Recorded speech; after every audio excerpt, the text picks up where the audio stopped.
Marcos, capítulo 2, versos de 1 a 12.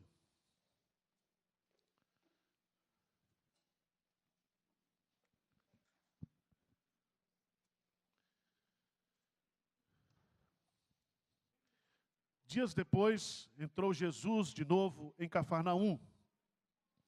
E logo ocorreu que ele estava em casa. Muitos afluíram para ali, tantos que nem mesmo junto à porta eles achavam lugar. E anunciava-lhes a palavra. Alguns foram ter com ele, conduzindo um paralítico, levado por 4 homens. E não podendo aproximar-se dele por causa da multidão, descobriram o eirado no ponto correspondente ao que ele estava. E fazendo uma abertura, baixaram o leito em que jazia o doente. Vendo-lhes a fé, Jesus disse ao paralítico: Filho, os teus pecados estão perdoados.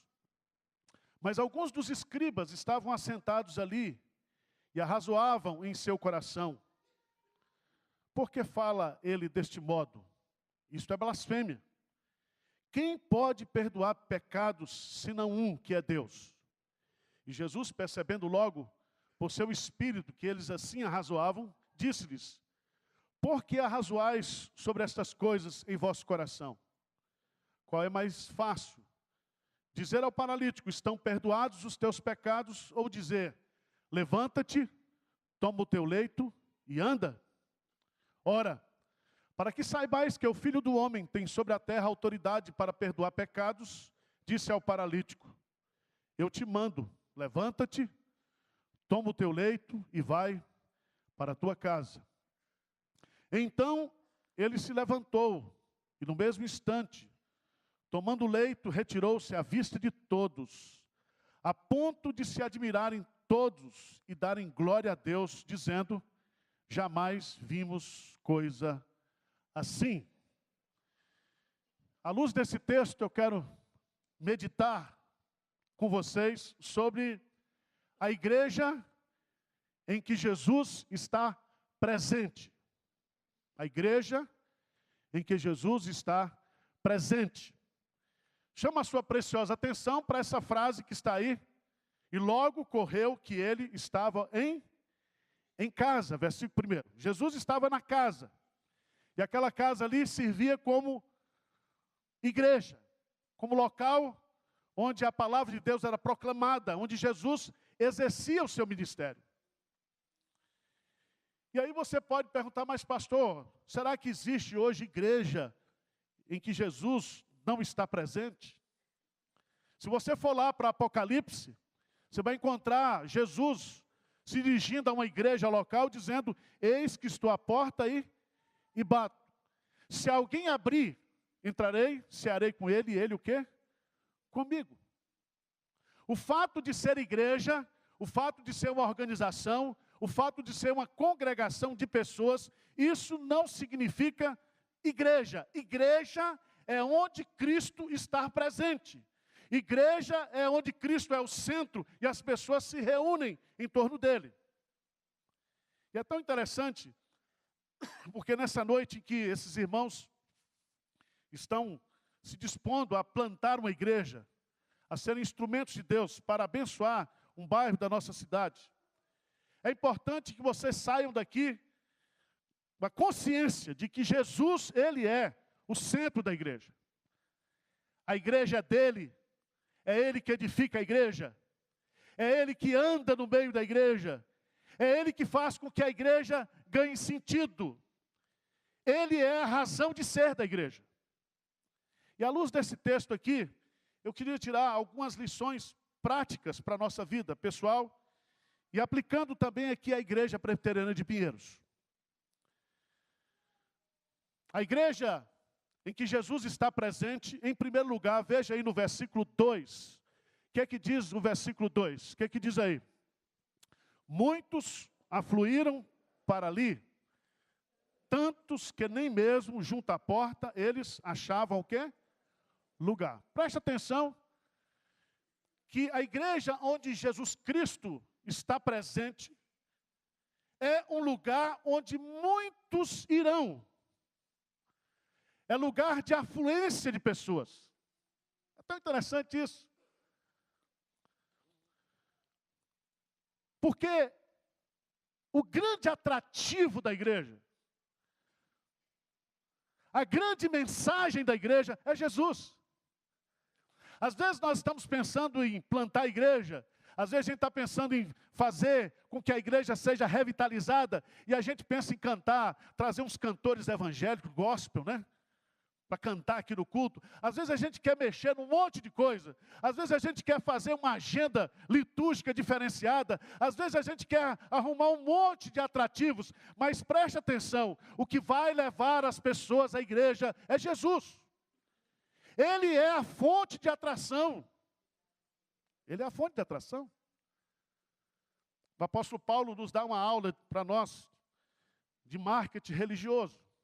O apóstolo Paulo, ele escreve à igreja de Corinto, e ao fazer um estudo do mercado religioso da sua época, ele chega a duas conclusões. Ele diz, olha, os judeus querem sinais. Há um público aqui, há um nicho de mercado, há um nicho religioso que as pessoas querem sinais. Há outro nicho de mercado que quer sabedoria. Os gregos querem sabedoria. Os gregos querem conhecimento. Os gregos querem uma religiosidade marcada pela sabedoria humana, pela inteligência humana. Mas o apóstolo Paulo diz mais, gente, os judeus pedem sinais. Os gregos buscam sabedoria, mas nós pregamos a Cristo o quê? Crucificado. Cristo crucificado é a atração da igreja. Cristo crucificado é escândalo ao mundo, mas é a atração da igreja. O que atrai as pessoas é Jesus. É Jesus. Ele é o pão para aquele que está com fome. Ele é a água da vida para aquele que está com sede. Ele é o caminho para aquele que está perdido. Ele é um médico para aquele que está doente. Jesus Cristo é tudo que as pessoas precisam, tudo que eu preciso. Tudo que você precisa, tudo que as pessoas que estão ao nosso redor precisam, é de Jesus. Jesus é tudo. Quem tem Jesus tem a vida. Quem não tem Jesus não tem a vida. Portanto, se Jesus está na igreja, se Jesus é o centro da igreja, se Jesus é a atração da igreja, muitos irão o quê? A fluir. Diz amém aí, por favor. Tá bom. Então, Robson, coloque isso na sua cabeça. Nós estamos vivendo um período muito perigoso de marketing religioso. Muita gente falando em evangelização, muita gente dando ideia de igreja, muita gente achando que entende, muita gente achando que o Espírito Santo é incompetente, para você dar uma mãozinha para o Espírito Santo, que o Espírito Santo não sabe converter. E precisamos tomar cuidado, porque o Evangelho de Deus é loucura. O Evangelho de Deus é um mistério. E ninguém conhece o Pai senão o Filho, ninguém conhece o Filho senão o Pai, e aquele a quem o Filho quiser revelar. É um ato sobrenatural. É uma batalha espiritual. E Jesus, Ele é o centro. Mas em segundo lugar, veja no texto. Segundo lugar, quando Jesus está na igreja, muitos afluirão. Jesus é a atração da igreja. Segundo lugar, veja no texto, no versículo 2, muitos afluíram para ali, tantos que nem mesmo junto à porta, eles achavam lugar. Lê comigo a última frase do verso 2, o que é que diz?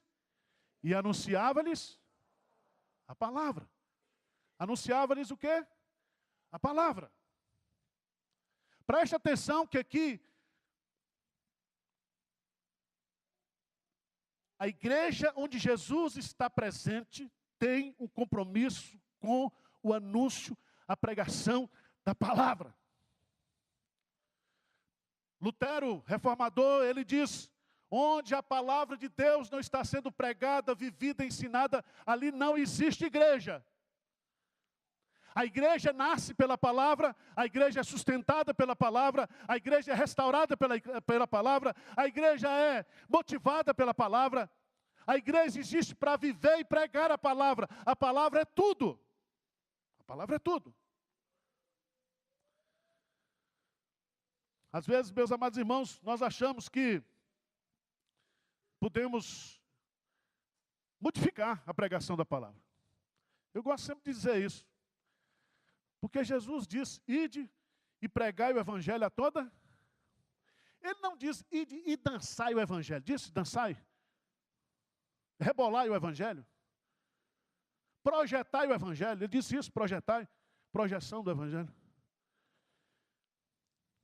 Será que Deus, Ele não teve sabedoria o suficiente de escolher um método que fosse assim, transcultural, universal, que fosse útil em todas as eras, em todas as épocas? Será que Deus não teve competência para isso?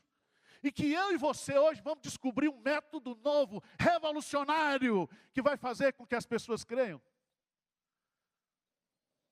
E a resposta é não. A resposta é não. Jesus está ali e Ele vai curar pessoas, Ele vai abençoar pessoas, mas o compromisso dele é com o anúncio que da palavra. Eu queria chamar a sua atenção, há muitos textos na Bíblia que falam sobre a palavra, mas eu queria chamar a sua preciosa atenção para Isaías capítulo 55. Isaías capítulo 55.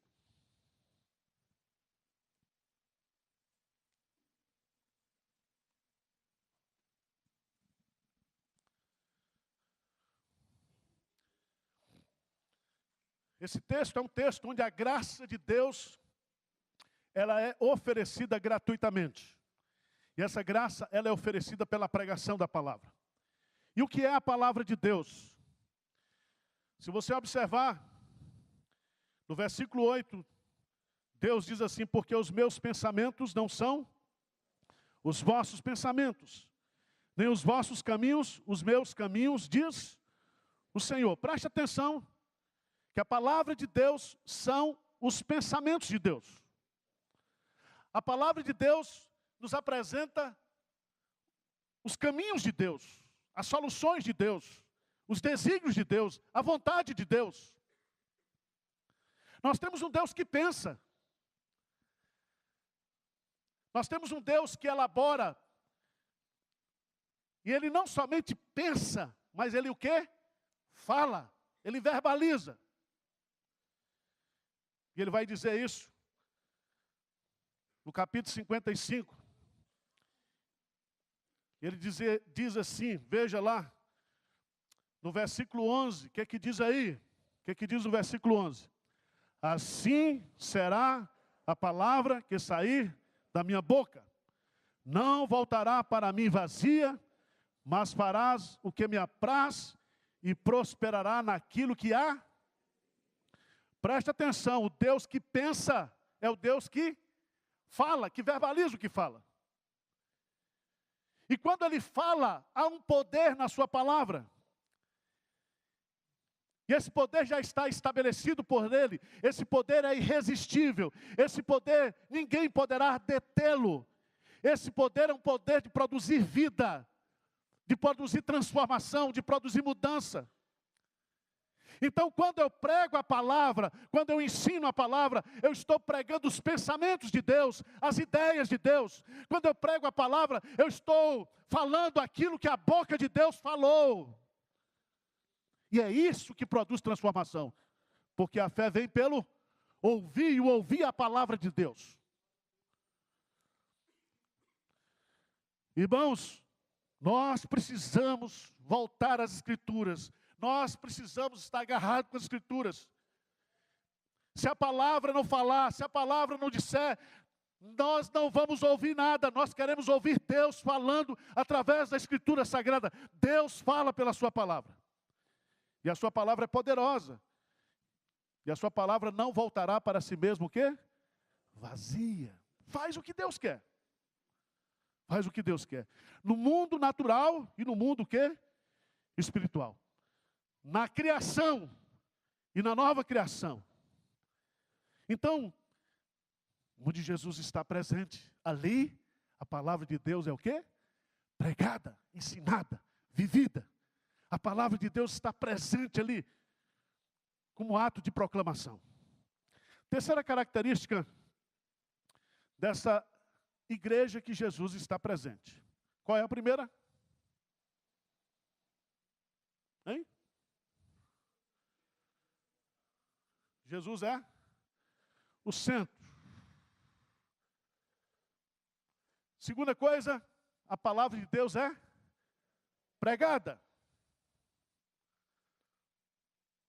Terceira coisa que nós vamos observar nesse texto é que quando Jesus está presente na igreja, a igreja se torna um lugar de cuidado mútuo, onde pessoas se preocupam com pessoas.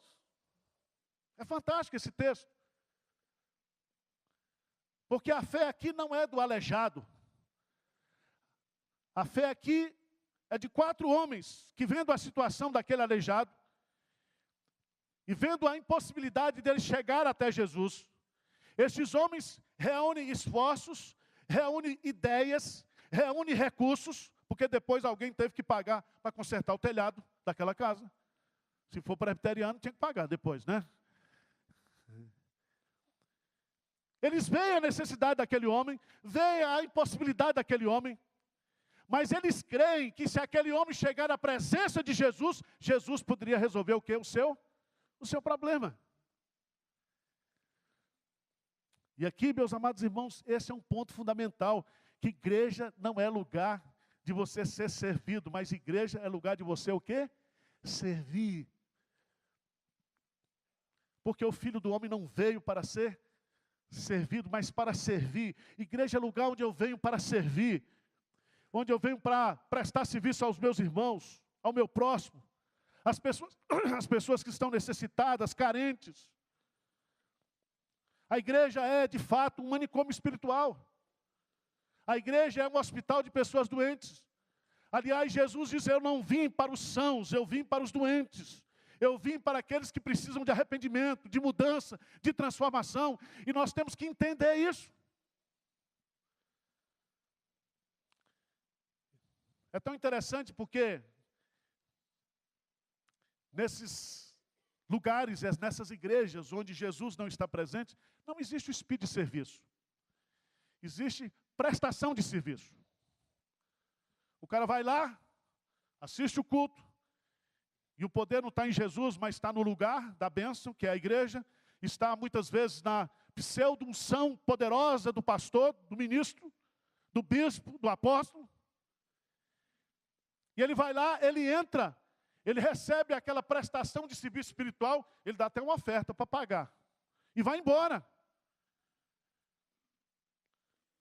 Ele entra e sai, ele não quer comunhão, ele não quer vínculo, ele não quer saber do que aquelas pessoas estão passando. Isso não é igreja. Igreja é o corpo de Cristo. Igreja, meus amados irmãos, é o edifício de Deus. Igreja é o rebanho de Deus.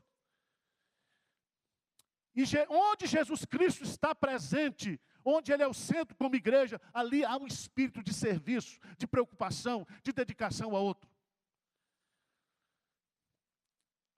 Veja no texto, versículo 5, lê comigo aí.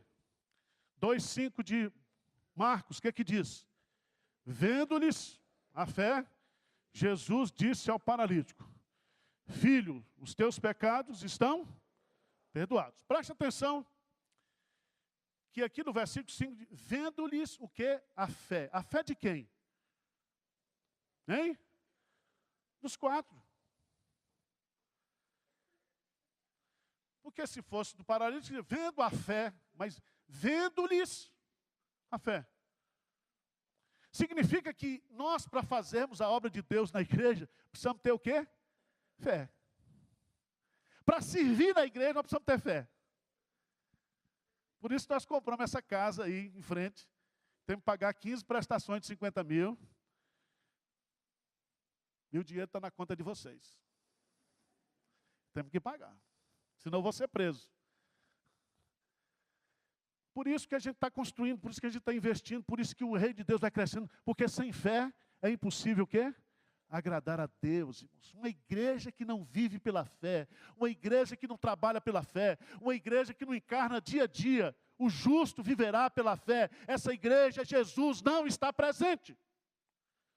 A verdadeira igreja de Jesus, ela é uma trincheira de fé. É um lugar onde a fé, ela é operosa, ela é praticada, ela é vivida. Nós presbiterianos estamos muito preocupados em defender a fé. E há muitas igrejas que estão morrendo defendendo a fé.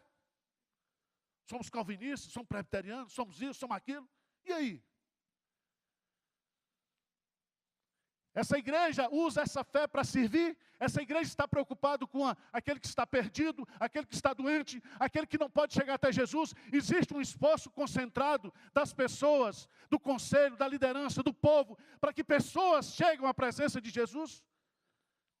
Esse é o ponto fundamental da igreja. Quarto lugar. Irmãos, quando Jesus está na igreja, a igreja se torna um lugar de afluência. Quando Jesus está na igreja, a igreja se torna um lugar de cuidado mútuo. Quando Jesus está na igreja, a igreja se torna um lugar de curas, de restauração.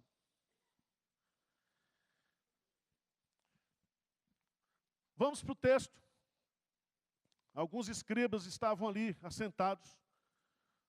E é tão interessante que até hoje é assim. Os escribas continuam o quê? Sentados. Arrazoando entre si. É a turma que senta na igreja para criticar, sabia disso? Eles que sentam para ficar ouvindo quantos erros de português o pastor Arival já cometeu hoje aqui. Vendo a teologia, vendo se escapou alguma coisa. Né? E agora, através do vídeo, nós estamos perdidos, porque eu que falo tanta besteira, vou ser processado toda semana, porque é um negócio sério. Mas tem gente na igreja que vive assim, só arrazoando, olhando para o que os outros estão fazendo, criticando o que os outros estão fazendo. Eles não estavam preocupados com ninguém, eles não viram o paralítico, eles estavam ali simplesmente para criticar Jesus, para prejudicar o ministério de Jesus. Eles estavam ali sem nenhuma compaixão, sem nenhum sentimento. E é tão interessante, meus amados irmãos, que eles tinham uma tese teológica de que somente Deus pode perdoar o quê? Pecados. E de fato, só Deus pode perdoar pecados. E Jesus Cristo fala que para que todos saibam que o Filho do Homem tem autoridade para perdoar pecados. Em outras palavras, Jesus Cristo está mostrando aqui, diante dos fariseus, que Ele é Deus, que Ele é a segunda pessoa da Trindade. E onde Jesus Cristo está presente, você pode ter certeza que haverá a manifestação do poder, da autoridade de Jesus, no perdão de pecados, na restauração de pessoas, na cura de pessoas. Porque a pior doença que a pessoa pode ter é a doença do pecado. Aliás, é melhor você entrar no céu sem um olho, sem uma perna, sem um braço, do que você ir todo bonitinho para o inferno, com botox e tudo. Certo? Preste atenção. Meus amados irmãos, a ênfase de Jesus aqui é a mesma hoje. Isso aqui é um retrato do que nós estamos vivendo hoje. Pessoas que não fazem nada, pessoas que não estão preocupadas, e eu estou falando isso da minha denominação, muitos não estão preocupados com absolutamente nada. As pessoas estão perdidas, as pessoas estão desesperadas, as pessoas estão doentes, as pessoas precisam ser curadas, restauradas. E Jesus então, percebendo logo o espírito daqueles que arrazoavam, sabendo que por trás também existia aquela teologia de que sofrimento físico é consequência de pecado, Então Jesus Cristo fecha a questão dizendo, olha, o que é mais fácil dizer, os teus pecados estão perdoados, ou levanta, toma o teu leito e anda.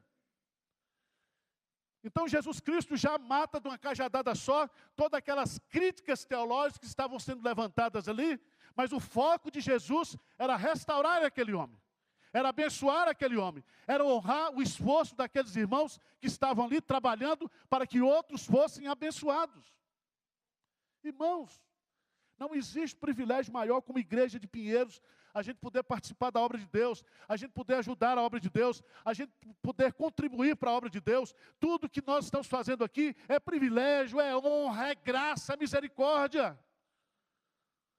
Nós temos que entender que a obra de Deus, ela é problemática, mas ela é gloriosa. Ela é o bom combate da fé, as lutas, tudo aquilo que nós sofrermos, tudo aquilo que nós perdermos, por amor a Deus, nós seremos recompensados. E é tão interessante o texto, porque Jesus então manda aquele homem levantar, e ele se levantou no mesmo instante, tomou o leito à vista de todos, à vista de todos. Irmãos, não existe coisa mais bonita de você começar a trabalhar na igreja, você pregar o evangelho, você cuidar de pessoas, e você ver Deus restaurando a vida de pessoas, restaurando famílias, restaurando casamento, restaurando pessoas que estavam nas drogas, restaurando pessoas que estavam chafurdadas pelo pecado, Deus fazendo milagres na vida das pessoas. Este é o evangelho de Jesus. E onde Jesus está presente, a cura, a perdão, a libertação. Eu diria que onde Jesus está presente, o amor prevalece sobre a tradição, sobre o orgulho, sobre a soberba teológica. Diz o texto sagrado aí, que Jesus então prevalece sobre tudo aquilo, o amor de Jesus, a graça de Jesus, a compaixão de Jesus, prevalece sobre tudo aquilo que estava sendo questionado, levantado, criticado, arrazoado, discutido naquele momento. Porque o amor cobre multidão de pecados. Mas eu quero encerrar o último ponto do texto, quando Jesus está na igreja. A igreja se torna um lugar que atrai pessoas, é um lugar de cuidado mútuo, um lugar de curas, um lugar onde amor prevalece sobre o ódio. Mas eu quero destacar no versículo 12. Então ele se levantou e no mesmo instante, tomando o leito, retirou-se à vista de todos, a ponto de se admirarem todos e darem glória a Deus, dizendo, jamais vimos coisas, o quê? Assim.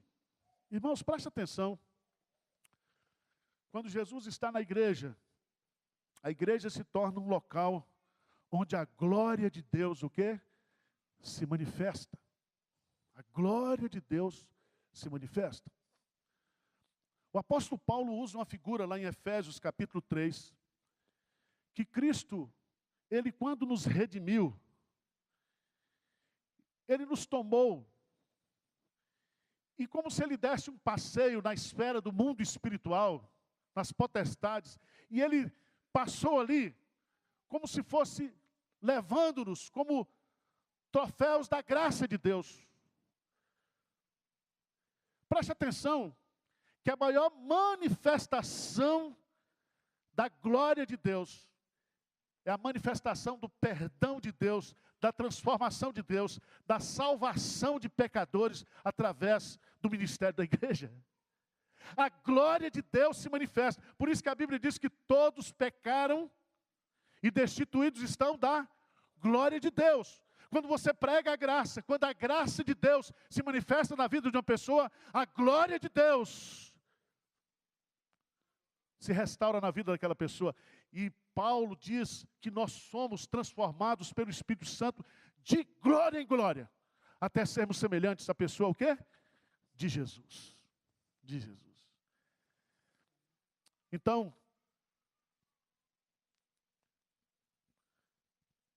pessoal aí de Perdizes, pastor Robson, essa turma toda aí, Jesus tem que estar na frente. Tá certo? Jesus na frente, vocês atrás. Jesus em cima, vocês embaixo. Jesus no centro e vocês de lado. Jesus é tudo. E Ele não abre mão disso. Jesus é a certeza de que tudo vai dar certo.